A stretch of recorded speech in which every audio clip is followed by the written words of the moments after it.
badala ya kuwepo kwenye ushindani, tumeona vyombo vya dola vikitumika kukibeba Chama cha Mapinduzi.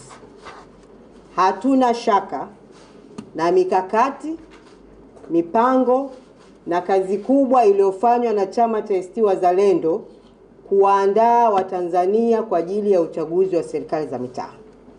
Lakini mazingira tuliyokutana nayo hayakuweza kuonesha ushindi wa dhati wa Chama cha ACT Wazalendo. Na mnafahamu hata baada ya uchaguzi Chama cha ACT Wazalendo kilitoa tamko na kukataa na kusema uchaguzi ule haukuwa huru wala haukuwa wa haki, na sisi tulienda mbali na kusema uchaguzi wa serikali za mitaa ulitakiwa kufuta. Ule haukuwa uchaguzi, ulikuwa ni uchafuzi. Kwa hiyo hii ni kusema kwamba mikakati tunayo, tunaitekeleza na tuna matumaini makubwa. Tunachokitaka ni uwanja wa uchaguzi kuwekwa sawa, vyombo vya dola kuondoka kwenye uwanja wa uchaguzi, na tutaona namna ambavyo ACT imeenda kupokelewa na umma na kuchaguliwa kwa umma kwa kazi kubwa, ikiwemo kutetea wananchi, kuwa na sera bora ambayo imeendelea kuifanya na itaendelea kuifanya. Kulikuwa kuna swala la amani, nitalijibu kipengele kimoja na feki kingine atakimalizia mwenyekiti na mgombea urais. Imekuwa ni kawaida kila wakati tunapokaribia uchaguzi mkuu na uchaguzi wa serikali za mitaa, Chama cha Mapinduzi na wale wanaoungana nao kuhubiri kuhusu amani. Wakati huo huo vikitambua kwamba sisi kama chama cha siasa makini tumeendelea kupigania uwepo wa mazingira bora ya demokrasia nchini. Haki za wananchi ziheshimiwe, haki ya wananchi kuchagua na kuchaguliwa, na kuendelea kuilinda thamani ya kura. Amani ni tunda la haki na si vinginevyo. Swala kuhusu gharama na aweni waliopewa wanawake, kwa ujumla Chama cha ACT Wazalendo kimeendelea kuandaa wanawake nchi nzima kuwa wagombea bora, kimeendelea kutambua nafasi ya wanawake katika chaguzi zetu, lakini kimeendelea kupigania uwepo wa mazingira bora ya uchaguzi ili wanawake waweze kushiriki na kuchaguliwa.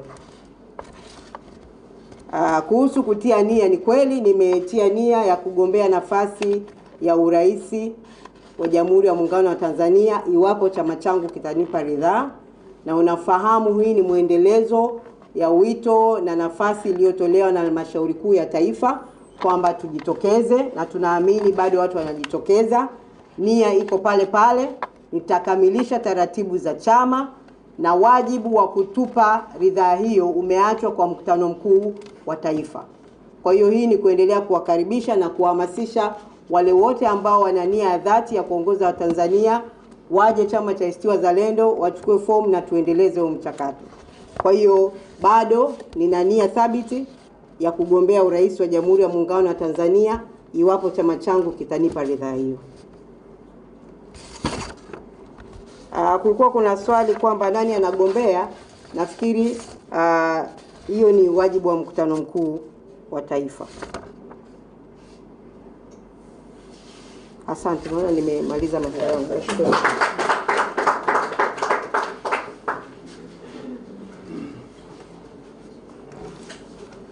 Huyo ndiye Mama Dorothy Semu, Iron Lady, jinsi gani alivyoyajibu masala ambayo ameuliza, na ameongeza kwa fasaha kabisa.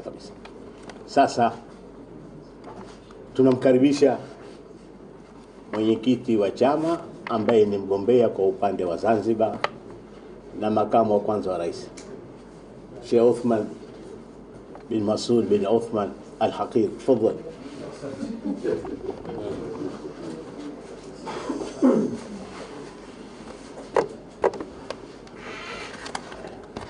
Kwanza niendelee kuwashukuru kwa maswali mazuri na ambayo yanaonyesha kwamba mmefuatilia kwa makini kile ambacho tulikizungumza. Dada Mtumwa Said, umeuliza kwamba ACT mnaonesha kwamba nyinyi mnakataa watu kuhubiri amani. Je, mnataka vurugu? Mimi nadhani labda hapa kuna kitu hatuja, ama pengine hatujasikika, au mtu anahadithiwa naye hajatusikia au hajatufahamu tunachozungumza sisi. Sisi ndio wahubiri wa amani wakubwa katika nchi hii.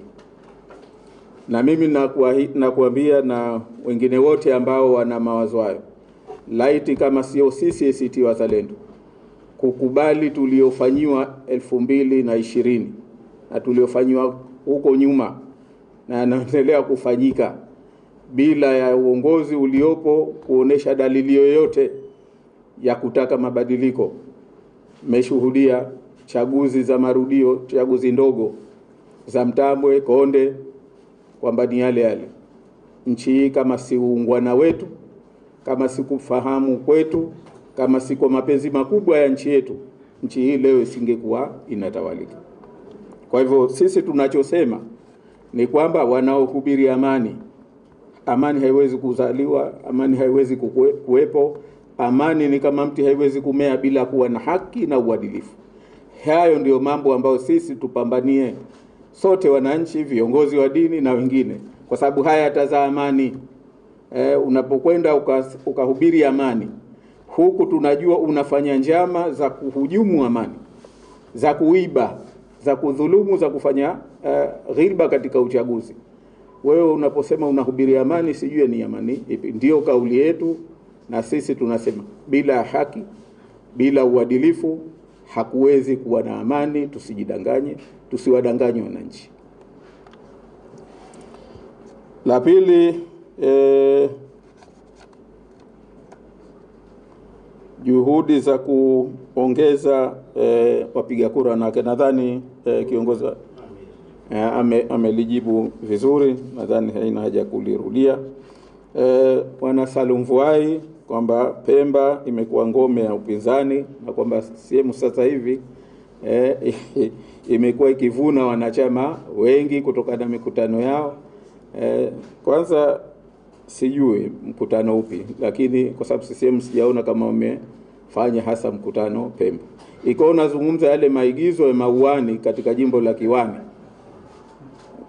wanachama 2,400.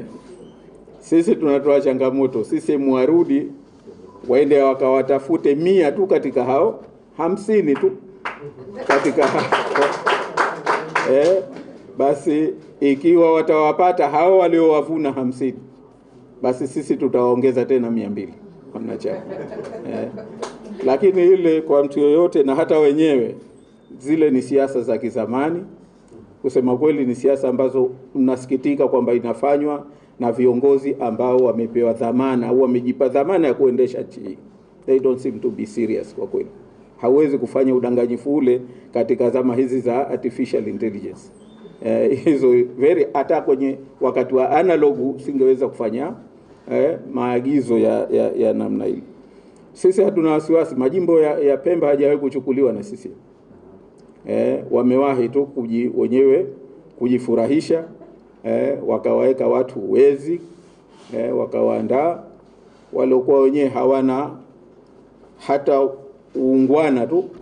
Kuna watu wameacha kazi zao za halali, wamekwenda kupewa majimbo. Mtu anakura 30 leo yuko bungeni. Ni aibu, ni fedheha kwa nchi hii. Kwa hivyo sisi hilo wala si agenda wala si issue, kwa sababu kura na mapenzi ni ya wananchi wenyewe. Sisi kazi yetu kuwaongoza, na wananchi wa Pemba hawajawahi kuwachagua, hawajawahi kuwapa sisi hata kiti cha udiwani, seuze cha ubunge, cha uwakilishi. Kwa hivyo kwetu sisi wala si agenda wala si kitu kinachotupa wasiwasi.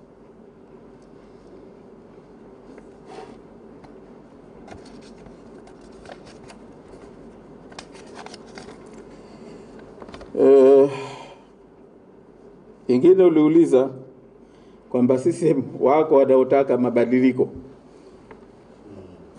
wasiwasi wao ni ACT Wazalendo, na wasiwasi wao ni ule wa asili kwamba ACT Wazalendo watarudisha tena sultani. Hichi kitabu cha zamani sana wanachosoma. kwa kweli, cha zamani kweli kweli. Kwa sababu kwanza mimi naomba niwaelimishe ndugu zangu, kama kweli kuna mtu anaamini hili, kama kweli, kama sio propaganda za kizamani mno. Kwanza tukumbuke kwamba sultani wa Zanzibar sio sultani wa Omani, kwanza tujue hilo. Sultani Zanzibar kuwa chini ya dola moja, kwa ni nchi moja inaongozwa na sultani mmoja au mfalme mmoja, kulisita Julai mwaka 1860 baada ya kitu maarufu kinachoitwa Lord Canning Award, suluhu iliyopitishwa na Governor General wa India kuwasuluhisha ndugu wawili, yule waliokuwa akitawala alikuweko Omani na alikuweko Zanzibar. Wakakubaliana mmoja aendelee yeye na dominion hii ya upande wa Zanzibar na mwingine abaki Omani. Kwa hivyo kuanzia mwaka 1860 mpaka imekuja mwaka 64 wakati wa mapinduzi, ndio maana sultani alikuwepo Zanzibar hakukimbilia Omani, alikimbilia Portsmouth, Uingereza.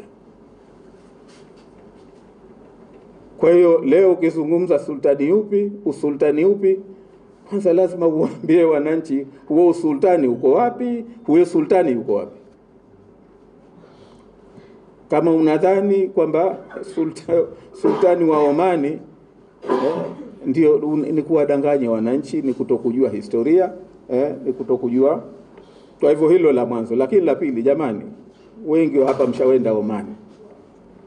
Hebu tuulize, karani tu wa Omani umrudishe hapa umwambie utampa uwaziri, kweli atakubali? Lazima tuwe serious, yani mambo ya nchi, tusiwadanganye wananchi kwa kiwango hicho, kwa kweli ni kuone. Kwa hivyo sisi tutasema kama kweli mtu ana wasiwasi huo, itabidi tumtafute, tumsaidie, tumuelimishe. Ndio jibu langu labda nilike kwa. Lakini la tatu, bwana Sheha, ACT Wazalendo naonekana kuiteteresha GNU. Je, tutaingia kwenye uchaguzi tukiwa bado kwenye umoja wa kitaifa? GNU ina misingi yake. Sisi ndio tuliosema inahitaji kuimarishwa zaidi. Ndio masharti yetu ya kuingia GNU, kwamba kuimarisha zaidi. Sisi ndio tulioitafuta GNU, ndio tulioipambania. Sisi hawakuwahi kuitaka.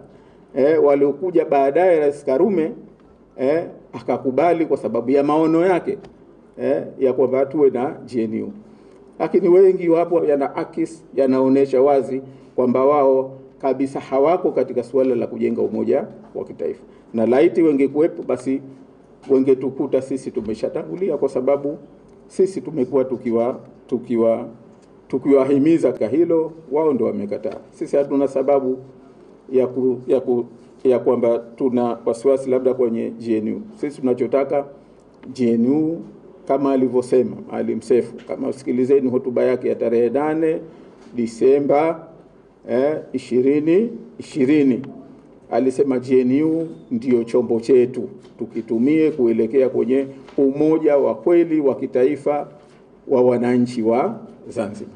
Hiyo dhamira, hiyo ndio dhamira yetu sisi aliyotuachia, ndio tunaipambania, ndio tunaipigania. Nchi hii iwe na umoja wa kweli wa kitaifa, isiwe mtu kutumia jukwaa hili kujihalalishia kuendelea kufanya uovu yeye anaotaka. Kwa hivyo sisi wala kwenye hilo hatuwezi na hatuna sababu ya kuwa sisi sababu ya kuvuruga umoja wa kitaifa au GNU. Na Nasra, nasema ACT Wazalendo mnashinda, ninyi ni washindi. Viashiria gani? Viashiria vipo kila pahala. Kwanza, kwamba sisi wanaogopa kufanya mageuzi ya uchaguzi ya msingi tu. Sisi wanachukua juhudi kubwa kuwanyima haki wananchi wa Zanzibar wenye haki ya kupiga kura. Hiyo iko wazi. Lakini tunasema kila kitu kinaonesha kwamba uchaguzi upi ambao tumewahi kushindwa, kama kwa sababu hii sio, usichukulie chama, hizi ni harakati. Na tokea 95 kura za harakati hizi zimekuwa zikiongezeka. Tazameni ramani ya kisiasa ilivyobadilika. 95 kura ambazo upande wa upinzani ulipata kaskazini, na kura ambazo 2015 ilizipata ni tofauti kabisa. Kura ambazo upinzani umezipata kusini mwaka 95 na mwaka 2015 ni tofauti kabisa. Kura ambazo upinzani imekuwa ikizipata mjini, kati na kila pahali zimekuwa zikibadilika, zikionyesha na CCM hawajawahi kuongeza kura pahala popote katika Zanzibar hii. Kwa hivyo viashiria hivi viko wazi, lakini tunasema ukiona mwizi anatafuta namna bora ya kujificha, basi ujue kwamba anajua kwamba mwenye mali yuko macho zaidi. Bwana Faruk Karim, suala la kura ya mapema likoje? Sisi msimamo wetu ni kwamba kura ya mapema hasa kwa nafasi ya urais ni kinyume na katiba, hilo liko wazi. Lakini watawala hawa tunajua sote kwamba si watu wa kuheshimu sheria wala si watu wa kuheshimu katiba. Msimamo wetu sisi, tutaendelea kulipambania hilo, tutashirikiana na wananchi na wale watu ambao wana busara ndani ya Chama cha Mapinduzi na wengine kuhakikisha kwamba uvunjifu huu wa katiba unaondoka na utaratibu huu ambao umeleta maafa 2020 unaondoka, na ambao huko nyuma walishawahi kuahidi kwamba hili ni vyema tulishughulikie lisilete tena maafa 2020. Kwa hivyo sisi msimamo wetu uko pale pale na tunaendeleza mapambano dhidi ya hili.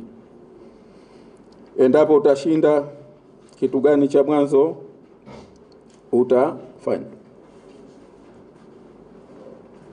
Kwa hakika jambo kubwa la ambalo Zanzibar lipo na linalohitaji ni watu kuhakikishiwa kwamba wana amani ya kweli, kila mmoja kupata haki yake. Kwa hivyo tutaweka katika jambo ambalo tutachukua hatua za mwanzo kabisa ni kufanya mageuzi ya mfumo wa utoaji wa haki, ili kila mmoja hakikishiwe kwamba ana haki yake. Na pahala pa mwanzo, haki ya mwanzo ni ya mtu na nchi yake kutambuliwa na kujijua kwamba yeye ni kweli ni mwananchi wa nchi hii. Kwa hivyo jambo la mwanzo tutalofanya ni kuhakikisha kila Mzanzibari anapata kitambulisho cha Mzanzibari, sio Mzanzibari mkazi, kwa sababu hiyo ndio hatua ya mwanzo ya kumwambia wewe ni mwananchi. Sasa una haki ya kudai kutoka kwa serikali yako, kutoka kwa nchi yako. Lakini mfumo wetu wa kikatiba, lakini kikubwa leo wananchi wa Zanzibar wanaumia sana kwa sababu hawashiriki katika uchumi. Leo wamekuwa wasindikizaji. Kwa hivyo ni hatua za kuchukua, wana uwezo wa kushiriki kwenye uchumi, lakini tutakachochukua hatua ni kuhakikisha kuwa na sera bayana za kuwawezesha wananchi kushiriki katika uchumi, hasa kwa kutumia haki yao ya ardhi. Lakini na mengine ndio watu wasema wakati ukifika tutakuja kuyaeleza. Suala la kwamba je, mtakubali matokeo, huu umekuwa ni msimamo wa chama chetu siku zote. Umekuwa na mimi ni msimamo wangu siku zote kwamba huo ndio uungwana, kwamba ikiwa kutafanyika uchaguzi wa haki na huru, sisi tutakuwa mwanzo kusema kutambua matokeo na kumpongeza aliyeshinda. Lakini sisi hatutokubali hata kidogo yaliyofanywa 2020. Mtu ana kura 30 anaambiwa anatangazwa yeye kashinda wakati ana kura 20. Watu wanakwenda wanabadilisha kwenye karatasi. Mshindi wa kwenye karatasi hatutomkubali. Hatoka yeye na aliyemtangaza, wote wawili tutapambana nao. Huo ndio msimamo wetu.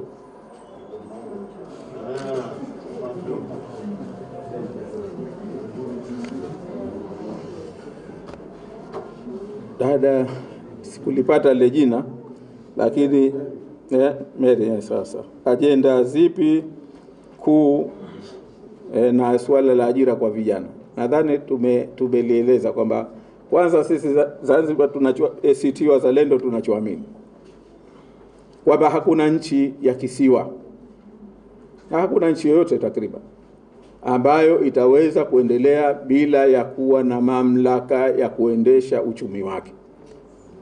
Kwa hivyo kwetu sisi ajenda kuu ni mamlaka ya Zanzibar kuendesha na kujiendesha uchumi wake. Mamlaka kamili ya Zanzibar, hiyo ni ajenda yetu kuu. Lakini ajenda ya pili kubwa tunaisema siku zote ni haki kwa raia wote. Watu kuwa na haki, kujenga na zaidi kuwaunganisha Wazanzibari wawe kitu kimoja. Hakuna sababu ya kutengana, hakuna sababu ya kuhasimiana. Haya yanatengenezwa. Sisi kwetu sisi kazi yetu kubwa mwanzo ni kuwaunganisha Wazanzibari, muungano na maridhiano ya kweli.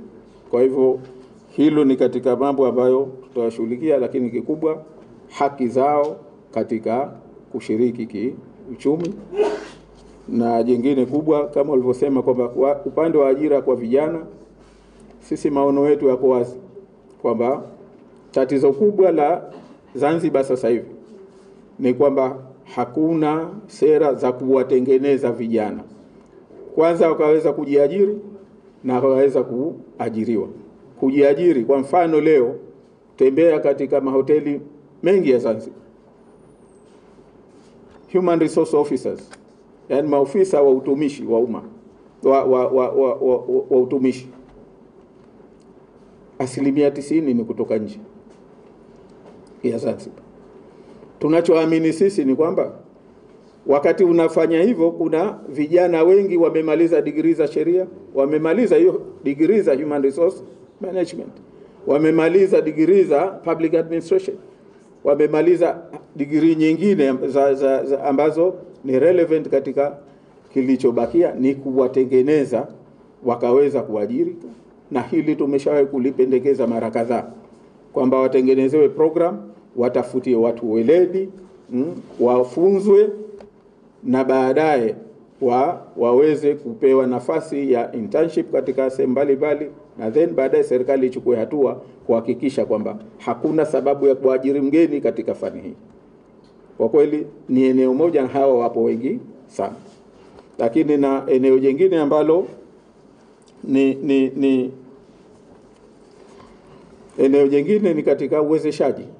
Leo Zanzibar inaagiza asilimia karibu 80 ya mboga au mazao ya kilimo kutoka nje, wakati tuna ardhi imekaa haifanywi lolote.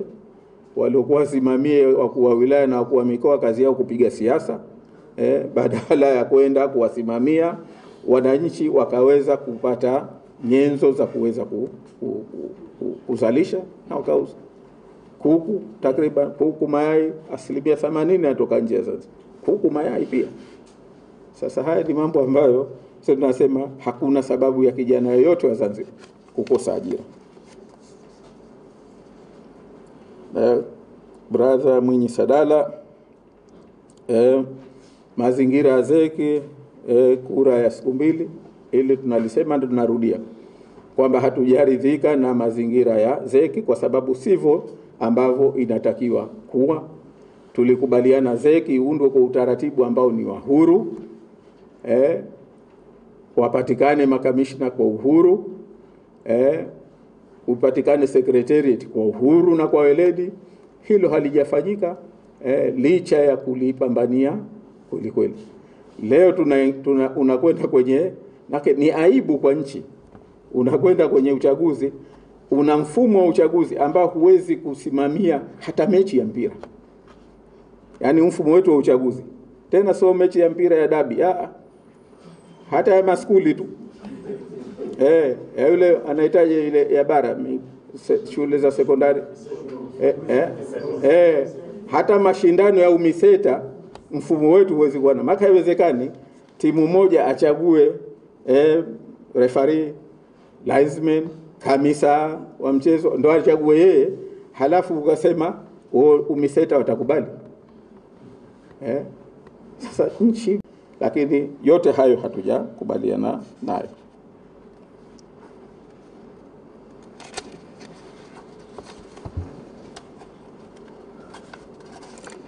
Swala jingine umesema sakata la Chadema.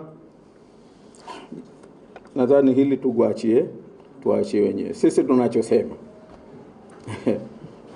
tunachosema kwanza, tuna urithi wa wazee wetu, busara wazee wetu wanatuambia mambo yote, mwenye sadala yote azima, usije ukazima ujinga wa mtu. Kama unataka kuwa mjinga, tengeneza ujinga wako mwenyewe.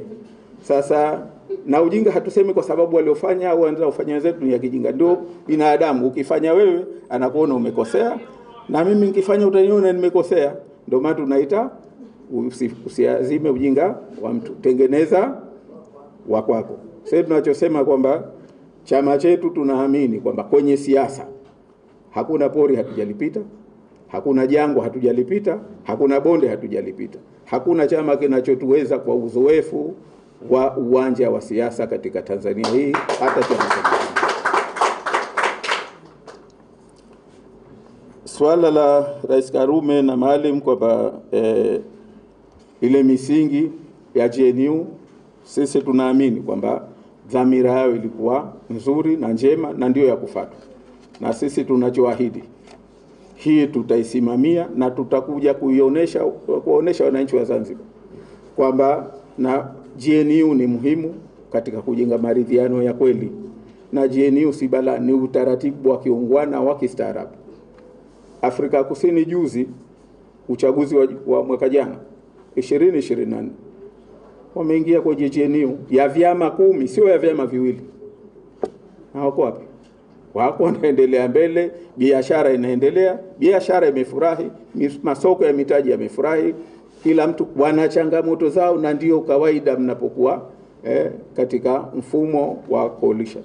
Lakini wanazungumza, sisi hatuzungumzi. Mtu hataki kuzungumza, ukimwambia atakuitikia, baadaye kimya. Kwa hiyo sisi tunasema dhamira hii ndio hasa ya nini ya Zanzibar. Unasema unawezaje kujitenga na ufisadi? Ufisadi huu kwanza unatengenezwa au ufisadi ulio, ukisoma ripoti za CAG, ukitizama culprit wakubwa ni nani? Ni vyombo vya manunuzi au taasisi zenye mamlaka ya kimanunuzi. Nakumbuka kwamba Rais wa Zanzibar alipoanza kuingia alisema sana kuhusiana na madudu, wizi uliofanyika kabla ya yeye kuingia, au si? Kwa sababu gani? Kwa sababu yalikuwa yanaonekana wazi. Tatizo liliopo ni kwamba kwa nini hawachukui hatua? Kwa nini hatua hazichukuliwi? Unajiuliza kwamba kuna nini wa kiserikali unakwenda kufanya manunuzi au kazi ya shilingi zaidi ya bilioni 100. Kwa nini hakuna tenda? Kwa nini? Sasa hilo anahusikaje? Au ideally alitakiwa ahusikeje rais au ahusikeje makamu wa rais? Haya ni mambo, kwa sababu kuna sheria zake, na rais hayumo kwenye mfumo huu wa tenda, wala makamu wa rais. Swala lilopo ni kwamba kumekosekana tu usimamizi. Ndio tunachokizungumza. Kwa nini wanaohusika hawachukuliwi hatua? Sasa hilo tunahusikaje? Tunachosema haya yapo, ushahidi upo, na hakuna namna ambayo mimi nimehusika au hata makamu wa pili alipaswa kuhusika, hata rais alipaswa kuhusika, kwa sababu hawamo katika mfumo wa manunuzi. Kama kuna mtu anajiingiza, sasa hilo ni yeye mwenyewe, lakini hakuna namna kwamba unaweza wewe ukahusika. Sisi tunachosema ufisadi upo, umebainishwa, na tunachosema tutakwenda kupambana nao kwa sababu unaimaliza Zanzibar. Ndio tunachosema. Asante sana.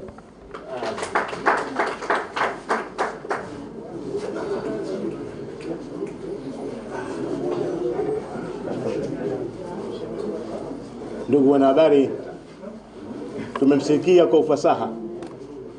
Sasa kiongozi wa chama kuna swala moja alikuwa hajalifafanua, kwa hivyo tumsikilize tena ili atufafanulia. Karibu kiongozi.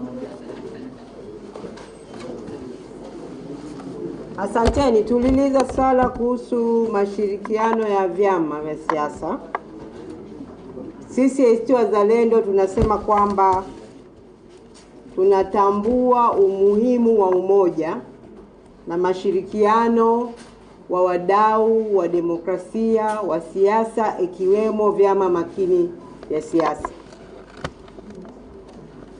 Tumeendelea kuonesha uongozi kwenye swala hilo na tumelifanyia kazi kwa juhudi, weledi na maarifa.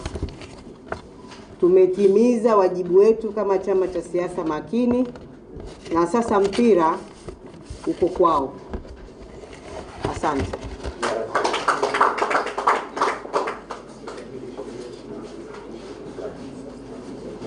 Tunakushukuruni sana wanahabari. Sana tunaamini Watanzania na ulimwengu kwa jumla